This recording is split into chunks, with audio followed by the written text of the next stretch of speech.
Hey everybody, welcome to Comics with Bueller. As always, I am Travis, and today is another creator interview, and I have a returning guest, David. What's going on, my friend? How you doing, Travis? Thank you so much for having me. I'm excited to catch up with you, and let's talk comics. Yeah, exactly. So I had you on here about a year ago. I was just looking, and then we met each other in person at MegaCon in February, which was a lot of fun because Yeah, MegaCon is actually one of my favorite cons to go to because, like, Orlando is just like you just go there and play. yeah, So, did you have a good time there? I did. I did. One of my best friends lives out in Florida, so I got to hang out with him. So it was a nice little kind of mix of like business and pleasure. But yeah, Nice. MegaCon's a wonderful show. The crowds are always fantastic, Yeah, very enthusiastic readers, and that's really all you can ask for at a show like that. exactly. I was there for like a week, so all 4 days for the con. I literally went back to look for you like a handful of times and stuff. I finally found you. And then after I found you, I don't think I went back to the con. I Yeah, just wanted to come say hi. I think I spent maybe a total of like 5 hours at the con over 4 days, and the rest of the time was I was out playing, happy hour yeah, and doing the slingshot things and all that stuff, in Orlando and enjoying my time. So, but it was awesome to finally get to meet you, and yeah. it's Likewise. so. But we're here to talk about comics, like you said, and before we jumped on here, this man David is very busy. So let's just like hit something that's coming out like June 4th, which I believe is the Space Ghost Annual #1. And am I correct on that one? The dates I think might have shifted. Okay. We're still kind of figuring out specific dates on that. But And yes, why is that, David? Is there some kind of issues with you distributing? know, yeah, I think it's the diamond of it all. Yeah, yeah. The distribution elements. There's still hiccups going on. So I believe that Space Ghost Annual #1 and Captain Planet issue 2, the dates have shifted. I haven't gotten a specific answer as to what days those have shifted towards yet. But as soon as I know, I'll be shouting it from the rooftops on my Twitter. There you go. And I keep putting those books in my preview videos every week, hoping eventually they see the light of day. And like I've said in those videos, dates are subject to change right now. There's a lot of inconsistency with stuff. It's not the publisher, it's the distributor that's having the issues. The publishers are doing a good job. It's just Yeah, the people distributing the books we all know what's going on. So all yeah, these, it's just a lot of moving parts. yeah, And trust me, as a creator, it's just as frustrating for me as it is for retailers and it is for readers, because I want to get these books into your yeah, hands. Like I want to assure everybody this is not a matter of like us not hitting our deadlines. We are well ahead of schedule on every book that I'm working on. It's just, yeah, there are some things. What did they say in Dark Knight Returns? There are some things that are bigger than us, yeah. and that's certainly the situation that we find ourselves in. But I will assure you that the books that have been shifted, I think they're some of the best single issues I've ever written. Certainly some of my favorites between our Space Ghost Annual and our second issue of Captain Mhm. Planet. So I promise you, it's going to be worth the wait. Okay, so last time you were here, we talked about Space Ghost, among other things, Yeah. and your passion for Space Ghost kind of jumped off the screen, to be honest, And let's just say the reception for that book when it came out was enormous. Were you surprised by how good it did? Yes. Yes. It's one of those things that you never know kind of how a book is going to connect when it Yeah. comes out. All you can do is sort of be as true to yourself as a creator, try to live up to your values and your own standards and of what you think is good work. And I think, Space Ghost in particular, I was really fortunate that I had some really good teachers to draw from, between seeing how Daniel Warren Johnson Mm. tackled his Transformers run, which I think was a huge influence on the way that I approach my three nostalgia books. But also, I want to give a shout out to my Marvel editor, Tom Brevoort, because I told him this when Space Ghost came out, that I would never have been able to write this if he hadn't trained me up first.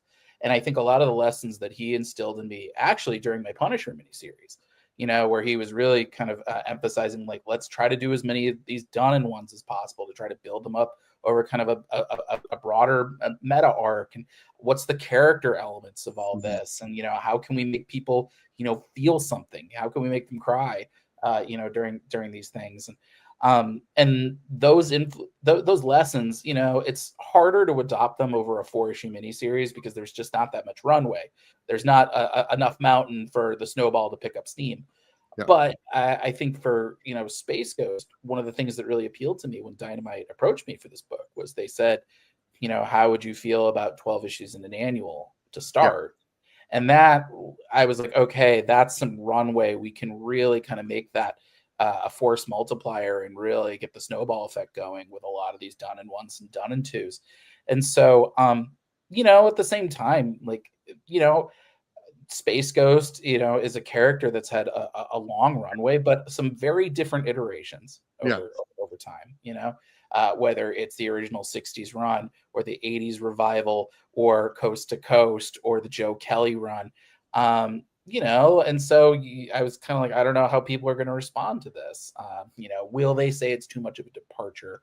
Will they say we want more of a purist interpretation that directly evokes the 60s or directly evokes Coast to Coast? And so seeing just the immense groundswell of support that this book has enjoyed for the last year and change, nobody's more surprised but excited than me and more grateful.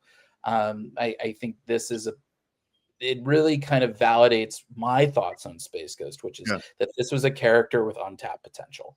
And this was a character who's got all the building blocks to be a blockbuster success.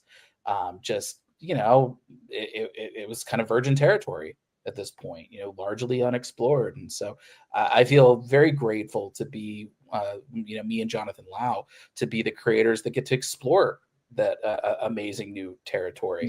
And, so seeing the response to it, it's more than I could have hoped, but I'm so thrilled. And it's thanks to the support of your viewers and retailers and the press that we're going to be extending our run with a new season 2 that's going to kick off, I believe, in July.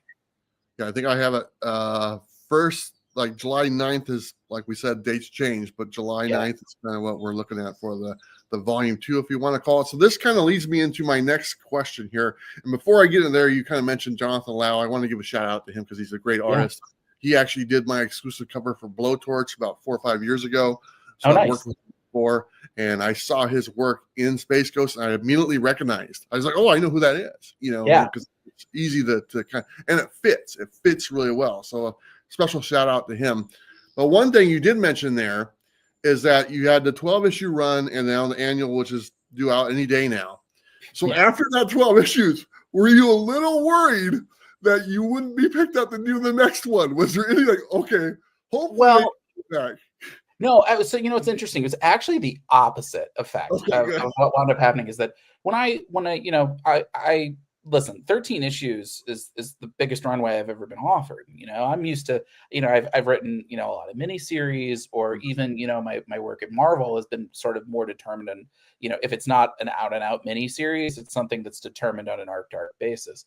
10 issues on Savage Avengers was like the longest runway I'd ever had. So I when I wrote this, I kind of assumed 13 was going to be it. And so I wrote those 13 being like, if this is my only bite at the apple, these are the characters that I think I need to hit, to introduce the Council of Doom as sort of the big thing that we're building towards. And, if that's all we get, then, I can be happy with that. It was around, as I was working on our Council of Doom 3-parter that my editor, Joe Rybant, reached out and said, hey, listen, we really like what you've been doing on Space Ghost, and would you be interested, available to do more? And, like I said, I think a book like this doesn't come along every day, to see the kind of response to it and have such an amazing creative team with Jonathan Lau and colorist Andrew Dahlhaus and our letterer Taylor Esposito.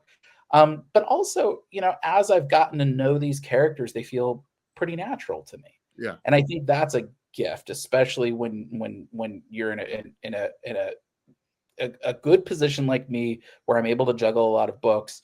You quickly realize what's the thing that comes naturally to you, because that it winds up being your better work. Right. And So the cool thing about Space Ghost is while there is the Council of Doom, and those are the villains that everybody knows of Space Ghost, there's some other really cool villains that I as I watched all the episodes, I was like, man, I would love to fit in like the Toymaker or Eclipse Woman or Tarko the Terrible or Tempest the Time Master. I don't have that runway. Yeah.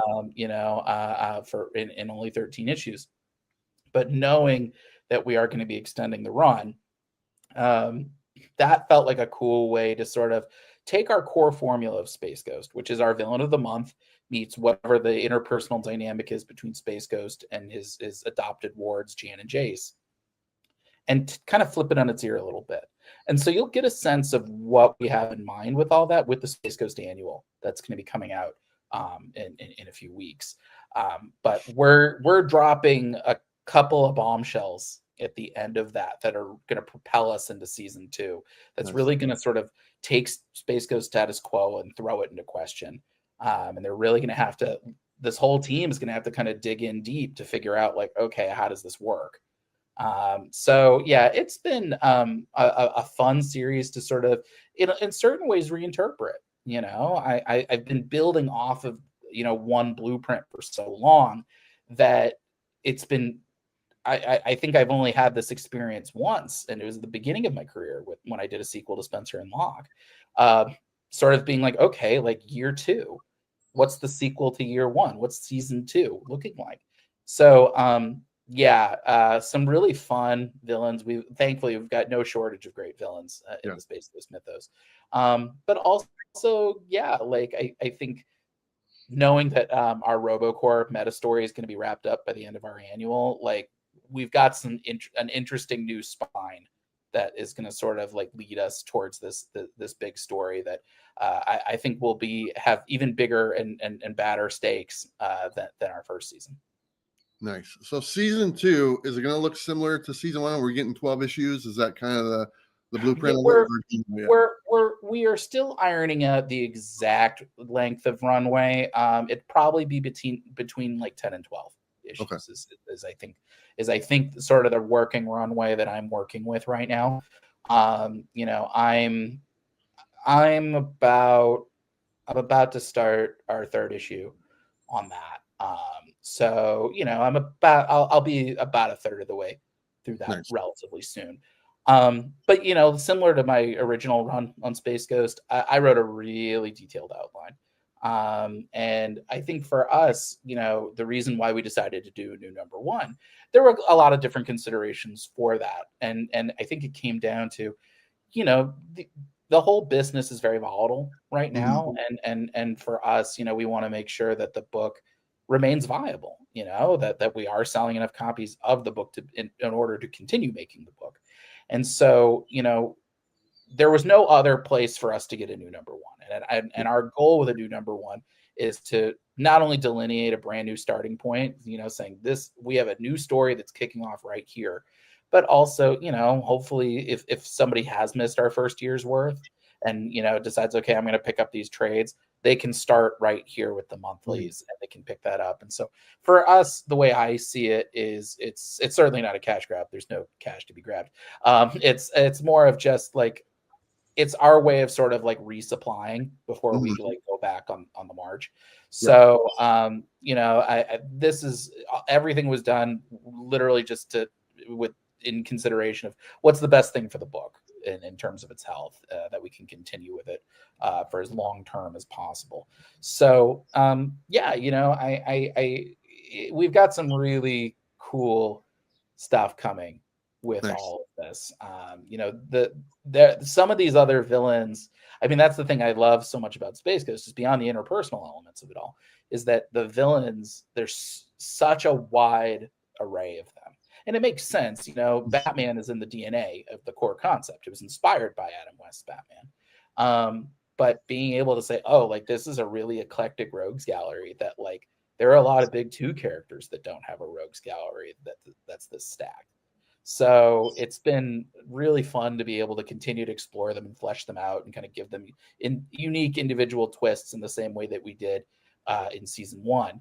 So yeah, some really fun villains we've got coming down the pike, and I think people who've enjoyed a lot of our done in one storytelling, I think are going to find a lot to love coming into Space Ghost season 2. Nice. Well, let's shift gears and go to your other Dynamite book, Yeah. Captain Planet and the Planeteers. Now, I Yeah. will say that for Space Ghost, I purchased the first few books. I read them, really enjoyed them. I have not picked up the first issue of Captain Planet and the Planeteers. What am I missing, man? Oh man, you're missing out. I've been pitching Captain Planet for a decade. Literally for as long as I've been in this industry, I have pitched Captain Planet to any publisher who will listen to me. So when Dynamite announced that they had picked up the rights to Captain Planet at San Diego Comic-Con last year, I was in a prime position to march over to Nick Barucci and Joe Ryban and say, if you don't have somebody in this book, it needs to be me. And so similar to Space Ghost, we're trying to take kind of this classic timeless property and bring it into the modern era, using like today's storytelling techniques and bringing in, making it brand new continuity. So you don't have to have watched the original cartoon to appreciate what we're doing. But the way that I pitch this book is it's honestly, it's giant size X-Men meets Avatar: The Last Airbender. It's about 5 ordinary people from around the world who are bestowed upon the elemental rings of Gaia, which allow them to control earth, fire, wind, water, and heart. And when they use their powers in unison, they summon this immortal elemental champion known as Captain Planet. And so, the original Captain Planet came out in 1990. I think a lot of people maybe overlook it because they see it as either its politics were unsubtle or that it was very much of its time, Sure. in the year 1990. And I'd argue, to that latter point, that's the whole purpose of modernizing something, is that like Captain Planet in 1990 was targeted towards a younger audience, but it was meant to be the world outside your window. And so, 35 years later, that may look a little dated, but that means it's primed for a modern reimagining to really show like how has the world changed in 35 years and how do these characters reflect this new world. But I'd also argue, as far as its politics are concerned, if I'd say reality has gotten a lot less subtle in recent years. And so, I think in a lot of ways, you have this, diverse multicultural cast from around the world that I think is so important in terms of organic representation. You've got these very timely themes of the Planeteers tackling not just climate change, but environmental disaster and the all too human greed that fuels it. And then being able to inject this modern pop culture DNA into the mix to make it so exciting and vibrant and immediate. For me, I've always felt Captain Planet has been overdue a 21st century revival. And so, and I think we announced this book, it was the day after the inauguration. And seeing the response to that announcement, I think people are realizing, and it took them 35 years to do it, that, these aren't characters to be overlooked. They're actually the heroes that meet today's moment. Yeah. And so, it's been a really fun kind of like team. It's a team book, and building our series around, these interpersonal dynamics between the 5 Planeteers and Captain Planet's various comings and goings and seeing them fighting a corrupt billionaire that's looking to exploit them. Not too timely for the year 2025. That has been like a real amazing responsibility. Something that I don't take lightly. I think artist Amon Casalos has been doing such phenomenal work on this book. He's got a little Gary Frank, he's got a little Steve Dillon. You can see a little Doug Mahnke and a little Frank Quitely in some of the, in some of the expressions. That guy came out of the gate swinging. So, having all this together, and then our colorist Jorge Sutil, our letterer Jeff Eckelberry, I'm working with a dream team. And so what you're missing out on, honestly, I'd say is one of my best books. I think it's just a real fun, widescreen, modern day revival of Captain Planet. I think told in probably the coolest way possible. Yeah. I remember like watching Captain Planet when it was the cartoon and stuff. And you mentioned the fact that it had its look to it back then. It was dated, would be the term would use. When I saw when I put together my videos for the new books, when I saw the covers of the new Captain Planet, your book, they were very striking. And they were like, it was like, I almost like, I saw the Virgin one. I was like, what is this? It's like, I did not know what it was. Wow. Like it was so striking and so much more intense than what we perceived for Captain Planet to be as far as my imagination. I had to look at the title. Oh, that's what that is. That's really cool. You know? Yeah. Was that purpose? I want to give Amon Casalos a big shout out, because the first thing that I said when I took on this project was, I said, I want to give all the Planeteers kind of like a modern redesign, just to show like what their individual fashion would look like, so they look like anybody that you could run into on the street, Yeah. But for Captain Planet himself, like, I think a big reason why a lot of people turn their nose up at Captain Planet or see him as hokey or dated is it's the design, which was very much a product of 1990. 1990, the mullet and the crop top was cool. But like, obviously, like those are very much a product of that era.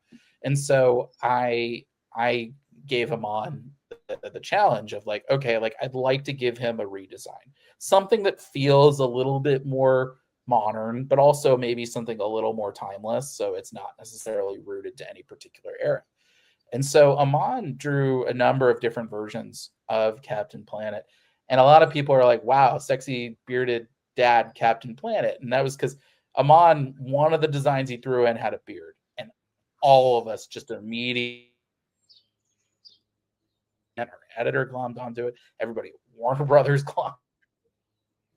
We thought it was like the perfect way to sort of plant our flag design-wise in a bold way, to show this is our Captain Planet. But also, I think it speaks to Cap as a character.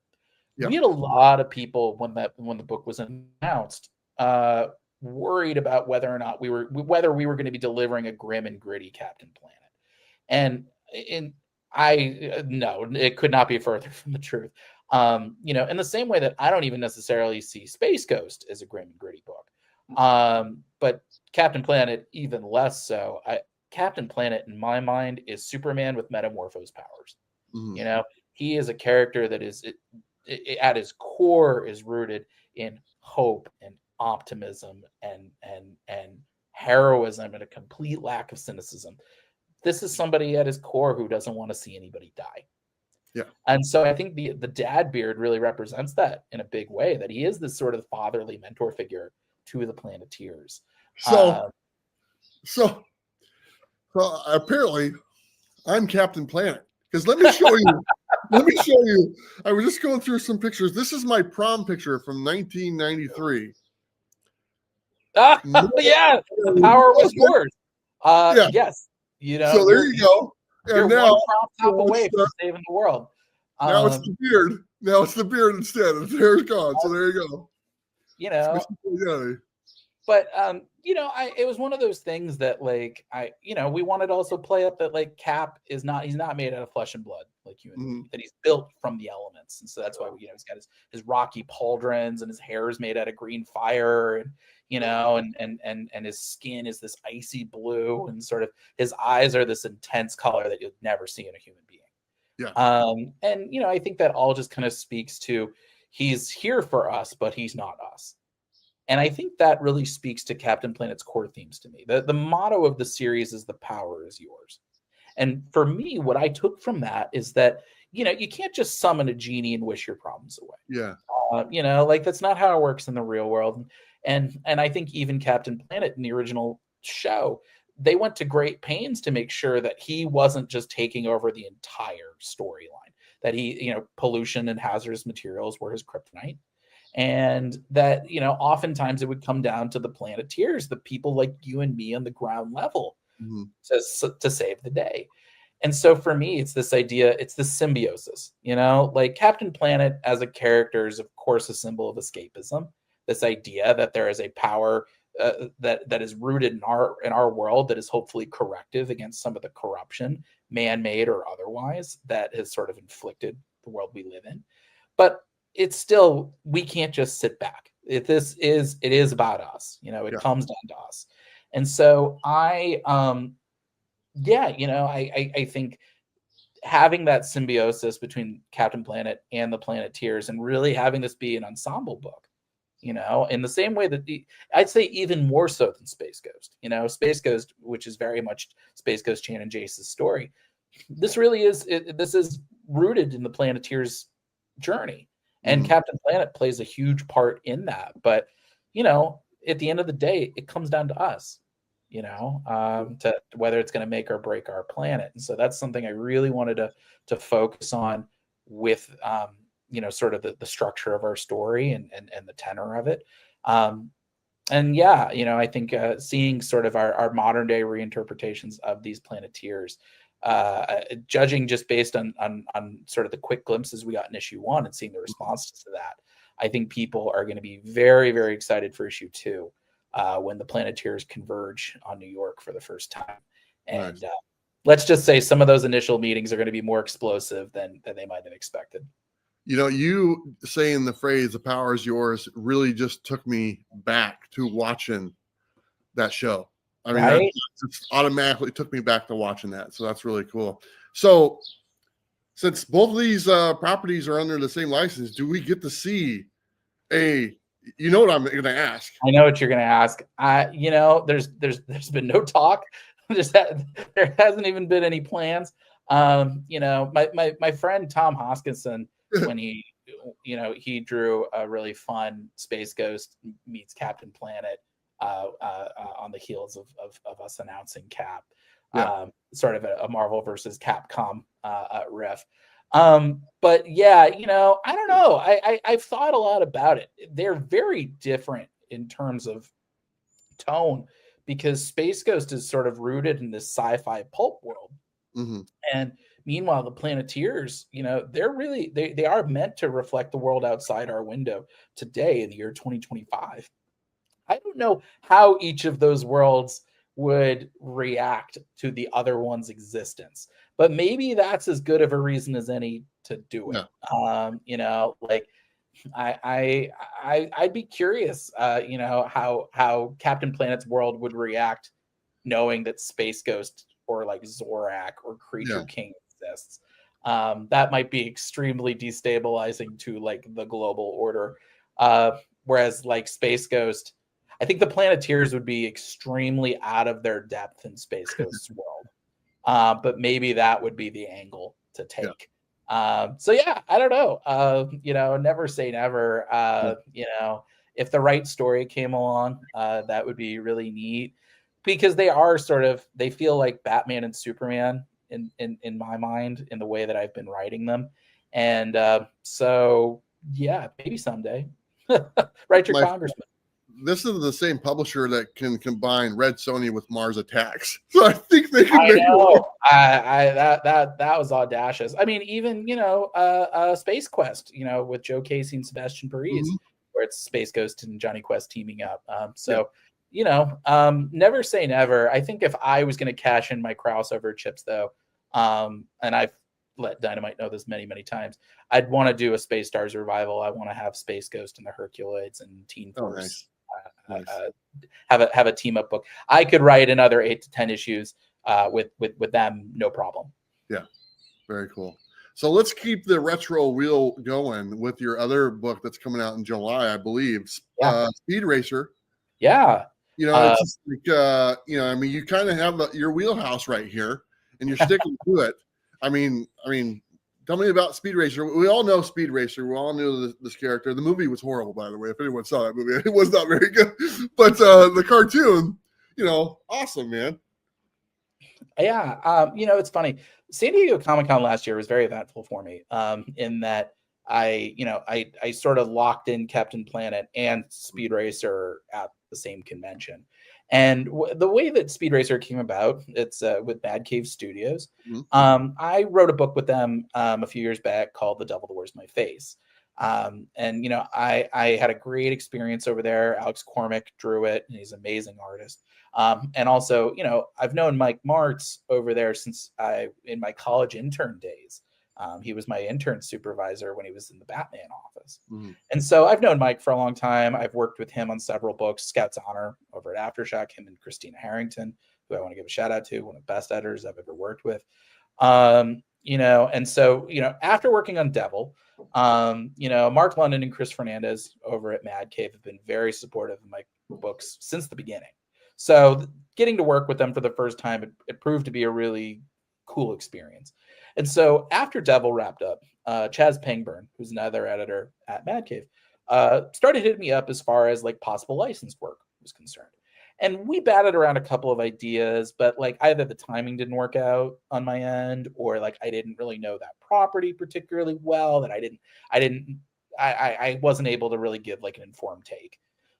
But Chaz pulls me aside at San Diego Comic-Con. I'm doing a signing for Devil Wears My Face at the Mad Cave booth. And he goes, listen, I don't know if you're familiar, but Mad Cave has been doing some Gotcha Man comics with Tatsunoko Production. Mm-hmm.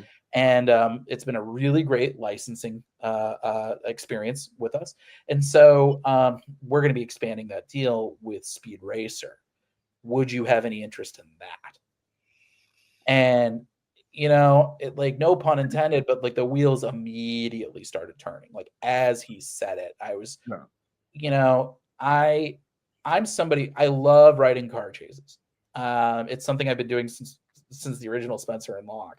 I love this challenge of how do you convey speed and motion and intensity in a static medium like comics. And, you have some of the all-timer artists, Tradd Moore on Ghost Rider, or David Aja in his issue of Hawkeye. George Santiago Jr., my artist and co-creator on Spencer and Locke, did some amazing car chases in those. And so when Chaz approached me and said, would you want to do 15 issues, which actually wound up expanding to 16 since we did a free comic book day issue, I was like, that kind of runway to do a car chase in every issue, I'm never going to get that opportunity again. Yeah. And so for me, the way that I've been approaching Speed Racer is similar to what I've done on Space Ghost. It's brand new continuity, so you don't have to watch the cartoon, told primarily, almost exclusively in done in ones and done in twos. Mm-hmm. And so for me, I pitched the book as Rocky in a race car. Yeah. It's how does Speed go from being, winning these illegal back alley street races to joining the Formula X circuit and his road to becoming a champion, and all of sort of the trials and tribulations that happen along the way. It's been a really fun book to work on. Artist David Tinto has been absolutely killing it on this book, just really leaving it all out in the field. I couldn't be more thrilled with what he's been doing on this book. Just really, you saw it in Free Comic Book Day, like really kinetic and fast-paced stuff. And I think Speed is just a really fascinating character to me. I think that's the thing that really stood out beyond sort of the cultural cachet and the types of stories I'd be able to tell, is Speed as a character. I'm trying not to sound too hoity-toity about it, but he really feels like a Hamlet figure. Yeah. To me, he's a creature of passion. He broods. He has big emotions. He's chasing after his passions, but also there are some really personal stakes behind all this. That means there's no room for second place. It's more than just winning. You'll see by the end of issue 1 and the beginning of issue 2 why Speed has to do this. And so, this idea of this character that's got these sort of big feelings that are sort of percolating under the surface. But at the same time, it's always about this pursuit of passion. And I think as a comics creator, I can really empathize with that. This idea of what happens when you live and breathe and sleep something, and then you decide to go for it on your own. And then what happens when you suddenly go from the independent scene to suddenly getting catapulted into this bigger spotlight and this much greater level of scrutiny? How do you hack it? How do you sort of like step up your game? Who do you lean on in order to be able to do such a thing? What are the setbacks? How do you get back up? I think these are all things that are very resonant to me in my journey over my career as a comics creator. So, being able to tackle like that kind of high speed adventure, but also, and the sports drama of it all, but also the soap opera of Speed and his supporting cast, whether it's Trixie, getting to meet her for the first time as the Carol Ferris to his Hal Jordan, or Pops Racer, who's so conflicted about Speed pursuing this journey, but winds up becoming his corner man. to, fast talking hustler Spritel, who's live streaming all of his races to try to, get subscriber dollars up. And finally, the mysterious Racer X, who, for him, racing is a means of settling old scores. It's been a really just wonderful journey. I'm still fairly, I just turned in, I think I just hit the quarter mark in my tenure on the book. And it's finally, I think all the characters are starting to really click for me, and they're starting to feel very, very natural. So yeah, it's, I can't say enough good things about working on this book. I think if you like what I'm doing on Space Ghost, if you like what I'm doing on Captain Planet, I think you're going to really love this book. I do think it's some of my best writing. So I'm very excited for people to see what we've got planned. Nice. So your body of work, I mean, just kind of going back, last time we talked about you working on the Punisher. I think you just wrapped up the Cable. What was that? The Love and Chrome. Love and Chrome. It just, the last issue just came out this week. Yeah. And so, there's the Marvel world, the DC world, all that stuff, but you're kind of finding your niche in like these classic books, like the Captain Planet, Speed Racer, Space Ghost. Is there any, and that's a big thing right now. Other, like Dick Tracy's coming out. You mentioned the Hercules, all this stuff. Is there anything that you're like hoping, like somebody approaches you like they did with Speed Racer, okay? And they go, hey, David, we got this license. Is there one of those licenses? Because mine, personally, I like the Thundar the Barbarian. I love that show. I'm pretty sure Dynamite has the rights to that. I think they do. I think they announced that at San Diego, but I don't think they've announced a team. I don't know. I certainly don't know the team behind it. I think for me, there are a few nostalgia properties. I'd love to do something in the Turtles world. IDW knows this. I've talked with them about that before.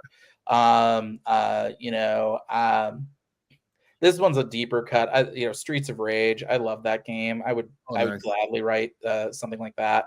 Nobody's gonna hire me to do that. I think Bond. I don't really know the intricacies of the license. As far as what stories can be told, but I would love to, I have a Bond story in my back pocket that if the licensor was okay with it, I would love to tell someday. I think beyond that, I don't know. I mean, that's the great thing about this industry in general, is that very rarely, I think I've called my shot twice, beyond my creator own work. I think, and even sometimes with my creator own work, it winds up breaking in a way that was not at all the way I'd anticipated.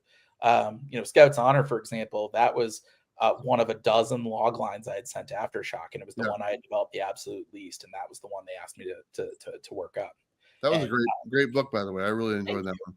Yeah. That got me on Marvel's radar, and up until Cable, it was my best reviewed series, in my career.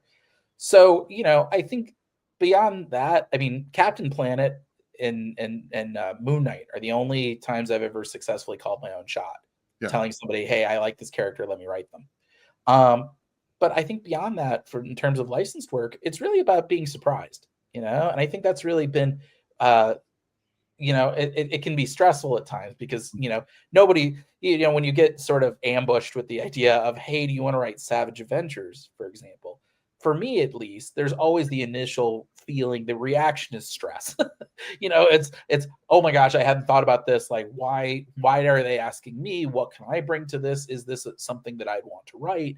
And almost exclusively, you kind of get the sense of, oh, no. Okay, actually, I know exactly like what I'd do on this. I know why they'd pick me out. And you sort of find the joy in that concept. So surprise, as stressful as it might be to an anxious person like myself, it winds up being, I think, a gift. I just celebrated 8 years as a published comics writer. And I want to be in this business, though, as long as there is a business, as long as I can keep writing. And so that's why, I feel very fortunate for the career opportunities I've had, but I'm also there's a long runway ahead, and there's so many more things that I'd like to write. And so, I'm sure there's room to be surprised. And I think as long as the sort of as long as the property has something that I think is of interest to me, that sort of speaks to my voice as a storyteller, that I think has a degree of timelessness that, Yeah. that does make it kind of ripe for reinvention, and that can speak to a modern audience, I'm very interested in books like that. And so, never say never. It's also real talk. Some of it's also a degree of homework, of just like, and I don't say that in a pejorative way, just in the most literal sense. When I started watching, or when I started writing Space Ghost, I watched every episode. Those were 5 minutes a pop, so that was a little less of an investment time wise. But it still took a while. I wrote detailed notes on every episode. When I was prepping for Speed Racer, I think I was watching those cartoons for like 2 weeks straight. Oh I yeah. did no other work.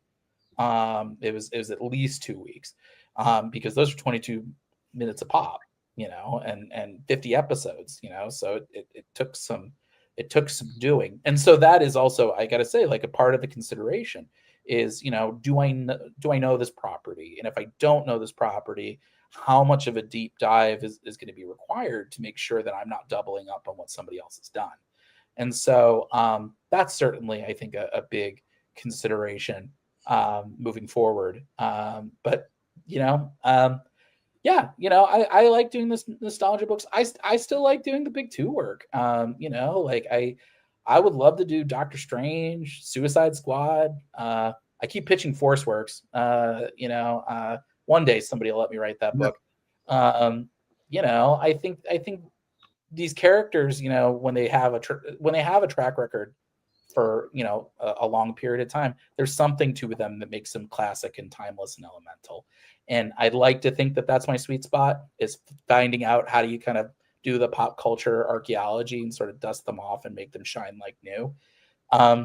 So yeah, but I think that's the joy of the medium. Is it's always about reinvention and reinterpretation, whether it's a nostalgia book or a big two book, or even the sort of the pop culture infused mashups that I like to do for Creator Owned. So I guess the answer is I don't know, but hopefully something cool down the line. David, you're living every kid's dream. I mean, just bear with me here. So you're indirectly getting paid to watch cartoons, and then also getting paid to write about your own stories about said cartoons. And so it could be worse, my friend. So you're doing all right. But let's I'm doing pretty good. And let me just run down what this man has coming out. So we just wrapped up Cable Love and Chrome, which is the last issue just came out. So we'll probably see a trade of that, down August, the road. Yeah. We have the Space Ghost annual #1 probably coming out within the next couple of weeks. Yeah. Captain Planet and the Planeteers ongoing series right now. Issue 2 is due out, within the next few weeks, probably. Yeah. That's we'll just say that. And then we have the season 2 of Space Ghost. That's coming out in July. Yeah. And then we also have Speed Racer also coming out in July. Yeah. Did July I miss anything? 30th. I have one more book coming out in October. Okay. The first all ages book through Paper Cuts. 10-ton Titan Terrier. It's Pokemon meets Pacific Rim. It's about an alien meteor crashes into Earth with a bunch of kaiju eggs and an alien battle suit. But the only creature on Earth capable of turning the suit on is an 11-inch tall terrier. So it really is. It's the story of a boy and his dog. If the dog can pilot a giant 10-ton battle suit to battle aliens. Sure. So it's. I pitched it as sort of a Pixar level Pacific Rim. Age appropriate Godzilla. But it's still, I think, got that cocktail of action and heart that I like to think that I bring in all of my books. Just making sure that it's told, that an age that dog lovers and kaiju enthusiasts of all ages can enjoy, whether you're 6 or you're 60. And I'm working with an artist, Ornella Greco. She is just so terrific. That's coming out in graphic novel format October 7th. So you can actually order that on the Mad Cave Studios website now. I believe you can also pre-order it on Simon & Schuster's website and possibly Amazon as well. And I'm sure you can tell your local comic shop to pre-order it for you as well. Nice. Well, David, I want to say thank you so much for coming on, talking about all your work that you just discussed. I'll have links to go and check those out in the description of this video. Is there anything you want to say before we go? Yeah, no, I mean, thank you so much for having me. Anybody who wants to follow me, I'm on Facebook at David Pepose Comics. I'm on Twitter, Instagram, and Blue Sky at Pepose D. You can visit my website, davidpepose.com, or subscribe to my newsletter, Pep Talks, at bit.ly/pepnews. Nice. And what's the next con you're going to be at? I'm going to be at San Diego Comic-Con. So find me there. I'm sure I'll be signing Speed Racer and Space Ghost and Captain Planet. So and Cable. So definitely make sure to find me. There you go. Hey, thank you so much again, David. Everyone who watched, thank you so much. Like I said, check out these books. Check out the Dynamite books. Check out the Mad Cape books. Check out the Marvel books. I mean, check out David's books. I mean, that's what we're here to talk about and stuff. But David, thank you so much. And everyone watching, please do me a favor. You don't need to like, you don't need to subscribe. You just need to live your best life. That's all we got for you. Take care.